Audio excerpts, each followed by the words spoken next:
Olá, gostaria de fazer uma breve exposição da carta do apóstolo Paulo aos Efésios e falar um pouquinho sobre relacionamentos. E gostaria de citar um texto que está em sua carta aos Efésios, capítulo 1, verso 3, que diz o seguinte: Bendito Deus e Pai de nosso Senhor Jesus Cristo, que nos tem abençoado com toda sorte de bênção espiritual nas regiões celestiais em Cristo. Pois bem, a carta que Paulo escreveu da solidão, do cárcere aos Efésios, não trata de algum problema em particular, seja ele doutrinário ou social. Essa carta celebra a alegria da comunhão dos relacionamentos, e a unidade em Cristo. E também nos revela uma grande expressão de ação de graças e louvor pelo que Deus fez por meio de Cristo na criação da sua igreja. O autor dessa carta é Paulo, obviamente, como no início ele se apresenta expondo as suas credenciais. Efésios capítulo 1, verso 1 diz: Paulo, apóstolo de Cristo Jesus, por vontade de Deus, aos santos que vivem em Éfeso e fiéis em Cristo Jesus. Como eu acabei de citar, na abertura da epístola aos Efésios, Paulo se apresenta como apóstolo. Nos evangelhos, a palavra apóstolo é usada quase que exclusivamente em referência aos 12, a quem Jesus chamou e enviou. E embora não fizesse parte dos primeiros 12, Paulo usa o termo em Efésios e em numerosos outros lugares em referência a si mesmo, porque ele estava certo do seu chamado. Quando escrevendo aos Gálatas, capítulo 1, verso 1, ele afirma isso. Paulo nunca teve qualquer dúvida sobre o seu chamado. Sobre o seu chamado ao apostolado. A experiência na estrada de Damasco causou em Paulo um profundo impacto, e foi naquele encontro com Jesus que ele foi escolhido como vaso especial para os gentios, como vemos registrados em Atos capítulo 9, 15 e também em Atos 22, 21. Os destinatários dessa carta são os santos em Éfeso, como está dito lá em Efésios capítulo 1, verso 1. Os santos a quem Paulo se refere não se trata de alguma elite espiritual, mas Paulo escreve a todos os crentes. Literalmente significa separar, e aqui separados em Cristo Jesus para ser fiéis a Ele. A noção comum de que os santos são sem pecado e moralmente perfeitos é estranho ao uso que o Novo Testamento faz da palavra. Embora os santos sejam pessoas que guardam os mandamentos de Deus e a fé em Jesus, como está dito lá em Apocalipse, capítulo 14, verso 12, a ênfase não é tanto a perfeição moral como a fidelidade a Jesus. Santo é o pecador que foi salvo pela graça de Deus.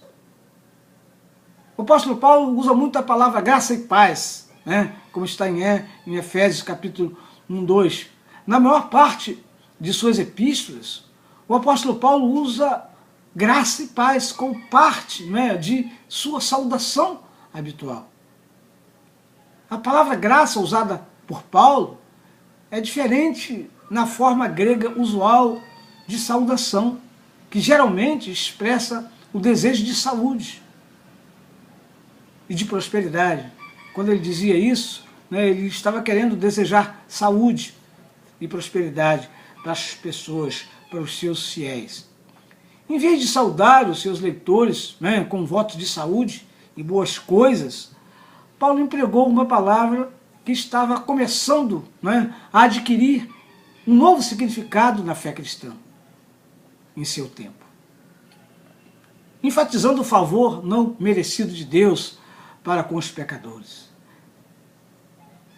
É unicamente pela iniciativa e pelo amor de Deus que alguém, que qualquer um de nós, poderá ser salvo do pecado.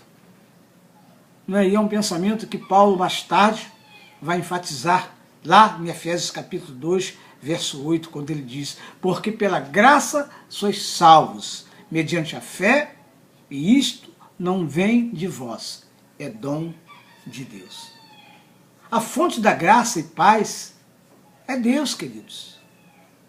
É Deus e o Senhor Jesus Cristo.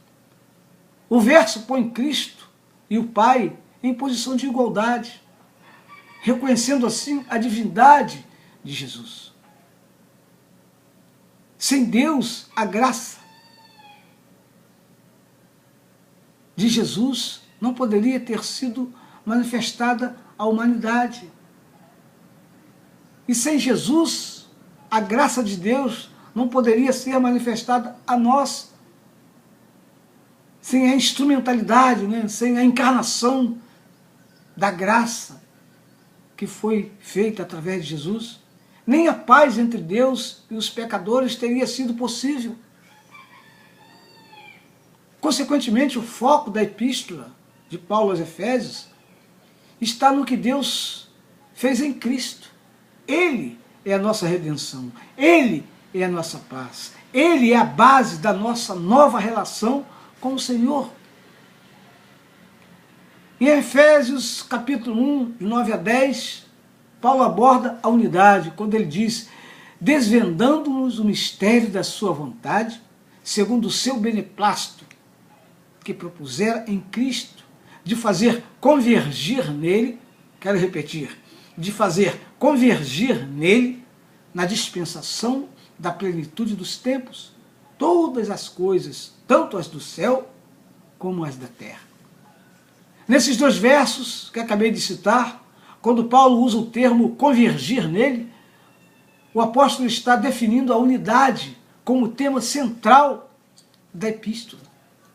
Aqui, Paulo estava escrevendo para uma igreja composta de judeus e gentios, asiáticos e europeus, escravos e homens livres, que eram símbolos de um mundo destroçado, que precisava ser restaurado à unidade em Cristo. Para isso seria necessária a unidade sempre entre as pessoas, entre as famílias, entre as igrejas, e a unidade do universo de Deus.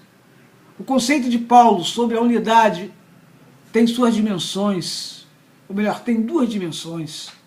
A primeira trata da igreja, onde judeus e gentios eram juntados em um só corpo.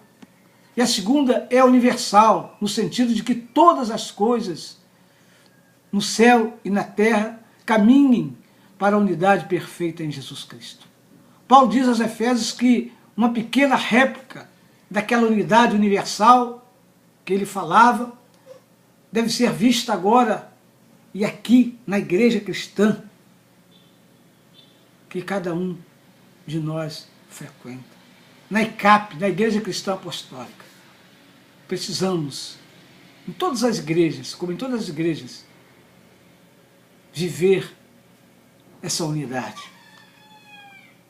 Curioso que a expressão Cristo e suas variações, ela aparece cerca de 200 vezes nos escritos do apóstolo Paulo.